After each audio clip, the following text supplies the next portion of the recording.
പ്രിയപ്പെട്ട സുഹൃത്തുക്കളെ, പഞ്ചായത്ത് തെരഞ്ഞെടുപ്പിന് തൊട്ടു മുമ്പ് രണ്ട് പ്രധാന കക്ഷികൾ നമ്മുടെ കേരളത്തിൽ നിറഞ്ഞു നിന്നിരുന്നു. ഇരയാക്കപ്പെട്ട രണ്ട് സ്ത്രീകളുടെ വാർത്തയാണ് നമ്മൾ പറയുന്നത്. രാഹുൽ മാങ്കൂട്ടത്തിനാൽ ആക്ഷേപിതരായിട്ടുള്ള രണ്ടുപേർ. അതിൽ ഒരാളുമായിട്ടുള്ള വാർത്തകൾ നമ്മൾ കേൾക്കാൻ തുടങ്ങിയിട്ട് 3-3.5 മാസമായി. ആദ്യത്തെ വോയിസ് നോട്ട് മുതൽ ഇങ്ങോട്ട്, പിന്നീട് രണ്ടാമത്തെ വോയിസ് നോട്ടുകളും മറ്റു കാര്യങ്ങളും, പിന്നെ രാഹുൽ മാങ്കൂട്ടത്തിന്റെ ഒളിവ് ജീവിതവും കേസെടുക്കലും എല്ലാം, അങ്ങനെ പല കാര്യങ്ങളും നമ്മൾ കേട്ടു കണ്ടു.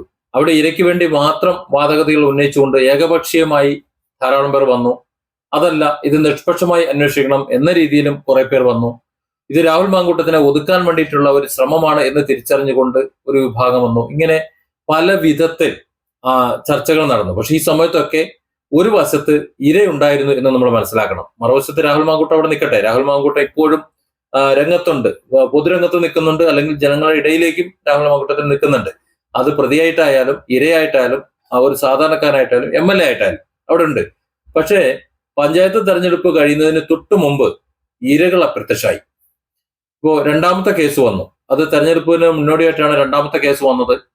അതിൽ മുൻകൂർ ജാമ്യം ലഭിച്ചതോടുകൂടി ആ ഇരയുടെ കാര്യവും ഏകദേശം തീരുമാനമായി. അതായത് പൊതു ഇടത്തിലെ ചർച്ചകളുടെ കാര്യമാണ് പറയുന്നത്. കേസിന്റെ നാളത്തെ വിധിയുടെയോ അല്ലെങ്കിൽ അതിന്റെ നാൾവഴിയുടെയോ കാര്യമൊന്നുമല്ല. അതായത് പൊതു ഇടത്തിൽ ചർച്ചകൾ ഇല്ലാതായി. കേരളത്തിൽ ഈ രണ്ട് ഇരകൾക്കും വേണ്ടി ശക്തിയുക്തം വാദിച്ചുകൊണ്ടിരുന്ന ചാനലുകൾ ഇപ്പം ഉണ്ടെന്നില്ല.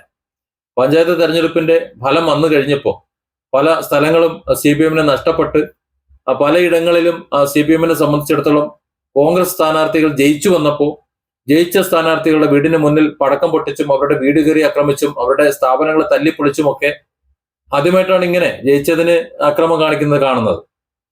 എന്നിട്ട് ഇവിടെ യാതൊരു സാംസ്കാരിക നായകന്മാരും ഒരു അക്ഷരം മിണ്ടുന്നില്ല. തെരഞ്ഞെടുപ്പിന് മുമ്പ് CPM വേണ്ടിയിട്ട് കുറെ സാംസ്കാരിക നായകന്മാരും അല്ലാത്തവരും ഒക്കെ സംസ്കാരത്തെക്കുറിച്ച് പറഞ്ഞുകൊണ്ട് വന്നിരുന്നു. പക്ഷെ അതൊന്നും ഇപ്പൊ കാണാനില്ല. എന്തോ ആയിക്കോട്ടെ, ഏതായാലും അത്തരത്തിൽ അക്രമ രാഷ്ട്രീയം കളിക്കുന്നു, മറ്റു കാര്യങ്ങളെല്ലാം ചെയ്യുന്നു. തെരഞ്ഞെടുപ്പിന്റെ ആ കോലാഹലങ്ങൾക്കിടയിലും ഈ ഇരകൾ സമൂഹത്തിൽ നിറഞ്ഞു നിന്നിരുന്നു. അഥവാ ആ ഇരകളെ കുറിച്ചുള്ള ചിന്തകൾ നമ്മുടെ ചാനലുകൾ, ദൃശ്യമാധ്യമങ്ങൾ സമൂഹത്തിൽ നിലനിർത്തിയിരുന്നു എന്നതാണ് വസ്തുത. രാഹുൽ മാങ്കൂട്ടത്തിനെതിരെയുള്ള ഒരു വലിയ ഒരു ജനവികാരം ഉണ്ടാക്കാൻ വേണ്ടിയിട്ടുള്ള ഒരു ശ്രമം. ആ ശ്രമത്തിന്റെ ഭാഗമായിട്ടാണോ അല്ലയോ, എന്തായാലും ഇരകളെ വളരെയധികം സപ്പോർട്ട് ചെയ്തുകൊണ്ട് അവർക്ക് നീതി വാങ്ങിക്കൊടുത്തേ തങ്ങൾ ഇനി പിന്നോട്ട് പോകൂ എന്ന നിലയിൽ ശക്തമായ നിലപാടുകളിലേക്ക് ഇവിടുത്തെ മാധ്യമങ്ങൾ നിലനിൽക്കുന്നതാണ് നമ്മൾ അന്ന് കണ്ടത്. പക്ഷേ തെരഞ്ഞെടുപ്പിന്റെ റിസൾട്ട് വന്ന ശേഷം, അഥവാ വോട്ട് പെട്ടിയിലായതിനു ശേഷം പിന്നീട് ഈ ഇരകളെ കുറിച്ച് മിണ്ടുന്നില്ല. ഇപ്പൊ ആകെ മിണ്ടുന്നത് രാഹുൽ മാങ്കൂട്ടത്തിന്റെ മുൻകൂർ ജാമ്യവും അതുപോലെ ഈ ബെയിൽ കണ്ടീഷൻ പാലിക്കാൻ ചെല്ലുന്നതും മുൻകൂർ ജാമ്യം റദ്ദാക്കപ്പെടാൻ വേണ്ടിയിട്ട് പോകുന്ന കാര്യങ്ങൾ മാത്രമാണ്. ഇരകളെ കുറിച്ച് മിണ്ടുന്നില്ല. അതായത് രാഹുൽ മാങ്കൂട്ടത്തെ കുറിച്ച് മാത്രമാണ് സംസാരിക്കുന്നത്. ഇവിടെ ഈ രണ്ട് ഇരകൾ വന്നപ്പോഴും ഇരകൾക്ക് സോഷ്യൽ മീഡിയയിലും അതുപോലെ മീഡിയയിലും ഒക്കെ സപ്പോർട്ട് കൂടി എന്ന് പറയുമ്പോഴും അവർ ഭയപ്പെട്ടതുപോലെ തന്നെ സംഭവിച്ചുകൊണ്ടിരിക്കുന്നു എന്നതാണ് ഇപ്പോൾ നമുക്ക് മനസ്സിലാകുന്നത്. വാർത്തകൾ വന്നിരുന്നത് നമ്മൾ ഓർക്കുന്നുണ്ട്. കാരണം ഈ ഇരകൾ സമൂഹത്തിൽ നിന്ന് ഒറ്റപ്പെട്ടു പോകുന്ന സാഹചര്യം ഉണ്ടാകും, വലിയ സൈബർ ആക്രമണം ഉണ്ടാകും എന്നൊക്കെ. അത്തരത്തിൽ സൈബർ ആക്രമണങ്ങളും മറ്റു കാര്യങ്ങളൊന്നും ഉണ്ടായിട്ടില്ല എന്നുണ്ടെങ്കിലും, അങ്ങനെ അവർ ആക്ഷേപിക്കപ്പെട്ടിട്ടില്ല എന്നുണ്ടെങ്കിലും, അവർക്ക് വേണ്ടി വാദിച്ചുകൊണ്ട് നിന്ന ശക്തിയുക്തം സംസാരിച്ചുകൊണ്ട് നിന്നിട്ടുള്ള മാധ്യമങ്ങൾ, ചാനലുകൾ തന്നെ അവരെ തമസ്കരിക്കുന്നതാണ് നമ്മൾ കാണുന്നത്. അതായത് ഇപ്പൊ ഇരകളെ വേണ്ട, അവർക്ക് വലിയ ഇരകളാണ്, പീഡിപ്പിക്കപ്പെട്ടവരാണ്. രാഹുൽ മാങ്കൂട്ടത്തിൽ വളരെ ക്രൂരമായി പീഡിപ്പിച്ചിട്ടുള്ള ആ ഇരകളെ കുറിച്ച് ഇപ്പോൾ മാധ്യമങ്ങൾക്ക് മിണ്ടാനില്ല, ആർക്കും മിണ്ടാനില്ല. ഇപ്പൊ ആകെ രാഹുൽ മാങ്കൂട്ടത്തിനെ കാണുമ്പോൾ റിപ്പോർട്ടർമാർ ചോദിക്കുന്ന ഏതെങ്കിലും ചോദ്യങ്ങൾ മാത്രമേ ഉള്ളൂ. ആ ചോദ്യങ്ങൾക്കാകട്ടെ രാഹുൽ മാങ്കൂട്ടത്തിൽ ഒരക്ഷരം മിണ്ടുന്നുമില്ല. തനിക്ക് പറയാനുള്ള കാര്യങ്ങൾ പറഞ്ഞ ശേഷം പറഞ്ഞത് തീർന്നു, എനിക്കിനി ഒന്നും പറയാനില്ല എന്ന ഒരു നിലപാടിൽ പിന്നെ മിണ്ടാതിരിക്കുകയാണ് ചെയ്യുന്നത്. ചോദ്യങ്ങൾ ചോദിച്ചുകൊണ്ടിരിക്കും, പക്ഷെ മറുപടി കിട്ടാറില്ല. മാധ്യമങ്ങൾ നിരാശരാണ്, റിപ്പോർട്ടർമാർ നിരാശരാണ് അക്കാര്യത്തിൽ. അത് കത്തിക്കാൻ അവർക്ക് പറ്റുന്നില്ല. ചുരുക്കം പറഞ്ഞാൽ അവരുടെ ഏതാനും ദിവസത്തെ ഇരയായിരുന്നു ഈ ഇരകൾ എന്ന് പറയുന്നതാണ് കൂടുതൽ ശരി. മാധ്യമങ്ങൾക്ക് റേറ്റിംഗ് കൂട്ടാൻ വേണ്ടി ഈ ഇരകളുടെ ആ കുടുംബ പശ്ചാത്തലവും അവരുടെ ജീവിത പശ്ചാത്തലവും അവരുടെ അനുഭവിച്ച ദുരന്തങ്ങളും സംഭവിച്ചു പോയിട്ടുണ്ടെങ്കിൽ അതെല്ലാം അവർ അതിദുരിതം വാർത്തകളാക്കി, അങ്ങനെ അവരെ ഇരകളാക്കി, ഒരിക്കൽ ഇരകളായി എന്ന് അവർ അവകാശപ്പെടുമ്പോഴും അവരെ വീണ്ടും ഇരകളാക്കിക്കൊണ്ട് റേറ്റിംഗ് കൂട്ടി എന്നതാണ് നമ്മൾ മനസ്സിലാക്കാൻ കഴിയുന്നത്. അത് പക്ഷേ ഈ പഞ്ചായത്ത് തെരഞ്ഞെടുപ്പിന്റെ റിസൾട്ട് വന്ന ശേഷം അപ്രസക്തമായി. ഇനി അവർക്ക് ആ ഇരകളെ ആവശ്യമില്ല. ആ ഇരകളെ തേടി ഇനി മാധ്യമങ്ങൾ വരുമെന്ന് പ്രതീക്ഷിക്കുകയും വേണ്ട. അതല്ലെങ്കിൽ ഇനി രാഹുൽ മാങ്കൂട്ടത്തിന്റെ അറസ്റ്റോ അല്ലെങ്കിൽ അതുപോലെ മറ്റെന്തെങ്കിലും ഉണ്ടാകണം, അതിനാകട്ടെ സാധ്യതയുമില്ല. കാരണം ഇപ്പോ LDF അതിനുള്ള സാധ്യത ഉണ്ട്, അല്ലെങ്കിൽ പോലീസ് റിപ്പോർട്ട് ആ വിധത്തിൽ പോകുമെന്ന് കരുതേണ്ടതില്ല. ഇനിയും രാഹുൽ മാങ്കൂട്ടത്തിന്റെ പിന്നാലെ പോയി കഴിഞ്ഞാൽ ഉള്ളതും കൂടി പോകും എന്നുള്ളൊരു നില ഒരുപക്ഷെ മനസ്സിലായിട്ടുണ്ടാവും. കാരണം അസംബ്ലി ഇലക്ഷൻ വരുന്നുണ്ട്. പഞ്ചായത്ത് തെരഞ്ഞെടുപ്പിൽ ഇത്രയധികം ഒരു തിരിച്ചടി നേരിടുമ്പോൾ, തദ്ദേശ സ്വയംഭരണ സ്ഥാപനങ്ങളൊക്കെ തെരഞ്ഞെടുപ്പിൽ ഇത്രയധികം വലിയൊരു തിരിച്ചടി നേരിടുമ്പോൾ സ്വാഭാവികമായിട്ടും ഇനി അസംബ്ലി തെരഞ്ഞെടുപ്പിലേക്കുള്ള ദൂരം വളരെ കുറവാണ്.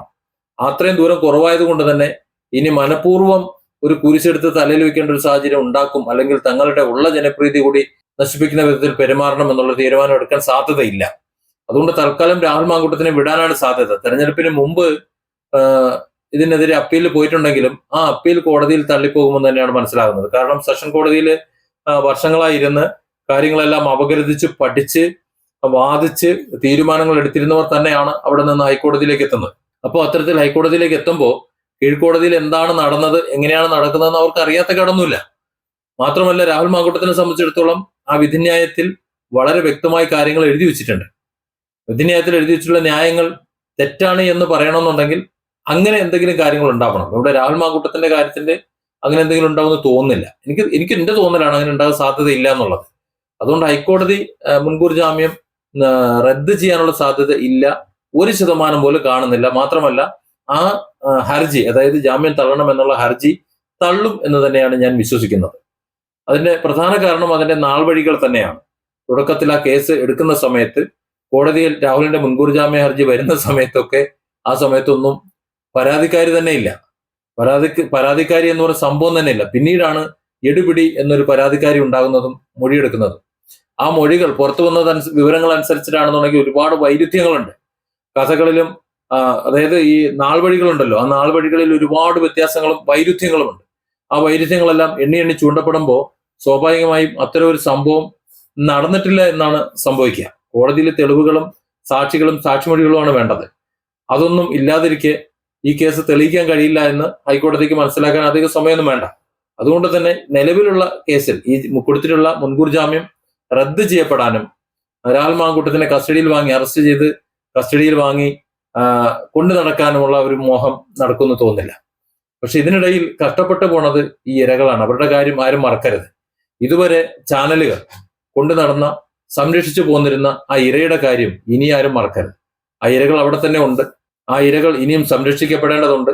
ഇതുവരെ അവരെ ആരൊക്കെ സംരക്ഷിച്ചിട്ടുണ്ടോ, ആരൊക്കെ അവർക്ക് ആവശ്യമായ സഹായങ്ങൾ ചെയ്തു കൊടുത്തിട്ടുണ്ടോ, അതെല്ലാം ഇനിയും തുടരണം. കാരണം അവർക്ക് നീതി ലഭിക്കേണ്ടത് ഈ ചാനലുകളുടെ മാത്രം ആവശ്യമല്ല, അവരുടെ മാത്രം ആവശ്യമല്ല. ഈ ചാനലുകളിലൂടെ ലക്ഷോപലക്ഷം ജനങ്ങളിലേക്ക് ആ വിവരങ്ങൾ എത്തിയിട്ടുണ്ട്.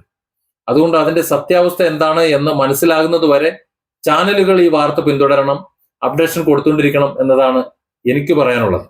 അതല്ലാതെ പാതി വഴിക്കിട്ട് ആ ഇരകളെ ഉപേക്ഷിക്കരുത്. Different angles. Don't forget to subscribe and support this channel.